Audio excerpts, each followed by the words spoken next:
जो अमेरिका और इजराइल अभी तक हमास को आतंकवादी बताकर यह कहते आ रहे थे कि हम आतंकवादियों से बात नहीं करते, 46 दिनों तक गाजा की धूल चाटने के बाद हमास की शर्तें मानने को मजबूर हो गए। इजरायली कैबिनेट, जिसमें अमेरिकी प्रतिनिधि भी मौजूद थे, उसने हमास के साथ डील को मंजूरी दे दी। इस डील को लेकर कई तरह के दावे किए जा रहे हैं। कोई कह रहा है हमास ने इजराइल के सामने घुटने टेक दिए, तो कोई कह रहा है कि हमास ने इजराइल को झुका दिया। आज की खबर में इस डील का पूरा घटनाक्रम बताऊंगा, जिसके बाद आप खुद अंदाजा लगा लेना किसने किसके सामने घुटने टेके और कौन किसके सामने झुकने को मजबूर हुआ। यह खबर आपको 3 पहलुओं में बताऊंगा। सबसे पहले को डील के बारे में बात करेंगे, उसके बाद आपको बताऊंगा कि इस समझौते में हमास ने इजराइल के सामने क्या क्या शर्तें रखी जिसे मानने के लिए इजराइल को मजबूर होना पड़ा, और उसके बाद आपको बताऊंगा इजराइल और हमास की तरफ से इस डील के बारे में क्या कहा गया। नमस्कार, मैं Amit Awasthi, media today TV में आपका स्वागत है। इजराइल और हमास के बीच जो डील चल रही थी वो ये थी कि हमास इजराइल के 100 बंधक छोड़ेगा और इजराइल फलस्तीन के 300 कैदियों को रिहा करेगा। अब इस डील की आधिकारिक घोषणा हो चुकी है। शुरुआत में दोनों आधे आधे कैदी रिहा करेंगे, यानी हमास इजराइल के 50 बंधक रिहा करेगा और इजराइल फलस्तीन के 150 कैदियों को आजाद करेगा।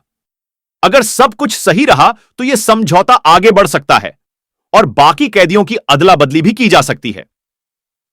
अब बात कर लेते हैं इस समझौते की शर्तों की। इजराइल की गुजारिश सिर्फ इतनी थी कि हमास उसके लोगों को छोड़ दे।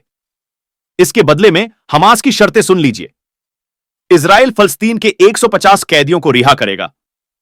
गाजा में 4 दिन का युद्ध विराम करेगा। इस दौरान इजराइल कोई हवाई हमला नहीं करेगा। इजरायली सेना की गतिविधियां गाजा में पूरी तरह से बंद रहेंगी। इजराइल सेना के वाहनों और बख्तरबंद गाड़ियों की आवाजाही पूरी तरह से रोकी जाएगी। मानवीय सहायता और ईंधन के वाहनों को पूरी आजादी के साथ गाजा के हर कोने में भेजा जाएगा।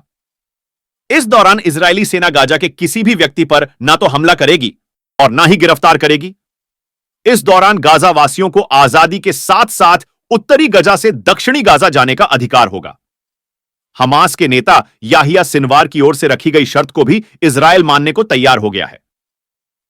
इस शर्त के मुताबिक युद्ध विराम के हर दिन 6 घंटे के लिए गाजा में इजरायली ड्रोन नहीं उड़ेंगे, ताकि इजराइल बंधकों की लोकेशन ना जान सके। ये थी हमास की शर्तें। अब इस डील पर इजराइल और हमास ने क्या कहा, जरा वो जान लेते हैं। इजरायली पीएम बेंजामिन नेतन्याहू ने इस समझौते के लिए अमेरिका के राष्ट्रपति जो बाइडेन को धन्यवाद कहा, वहीं हमास ने कतर और मिस्र का आभार जताया।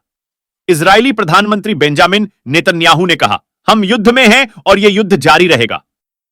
हम तब तक यह जंग जारी रखेंगे जब तक हमास को पूरी तरह से खत्म नहीं कर देते और अपने सभी लक्ष्यों को हासिल नहीं कर लेते।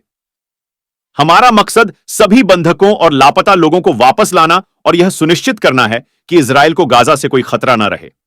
अमेरिकी राष्ट्रपति जो बाइडेन इस मामले में शामिल हुए, इसके लिए मैं उन्हें धन्यवाद देता हूं।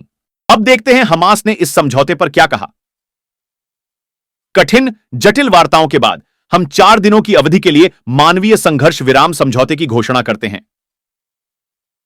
हम इस समझौते के लिए कतर और मिस्र के प्रयासों की सराहना करते हैं।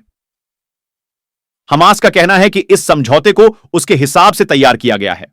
नेतन्याहू के युद्ध जारी रखने वाले बयान के जवाब में हमास ने कहा कि युद्ध विराम के दौरान हमारी उंगलियां बंदूकों के ट्रिगर पर रहेंगी। हमारी ब्रिगेड इजराइल को हराने की ताक में रहेगी। हम एक आजाद फलस्तीन देश की स्थापना के लिए वचनबद्ध हैं, जिसकी राजधानी यरूशलेम होगी। अभी तक आपको अंदाजा हो गया होगा कि कौन किसके सामने झुका और किसने घुटने टेके। इस खबर में बस इतना ही। अगर आपको खबर अच्छी लगे तो वीडियो को लाइक जरूर कर देना और अगर चैनल पर नए हैं तो सब्सक्राइब कर देना। अगली खबर के साथ जल्द मिलेंगे। शुक्रिया।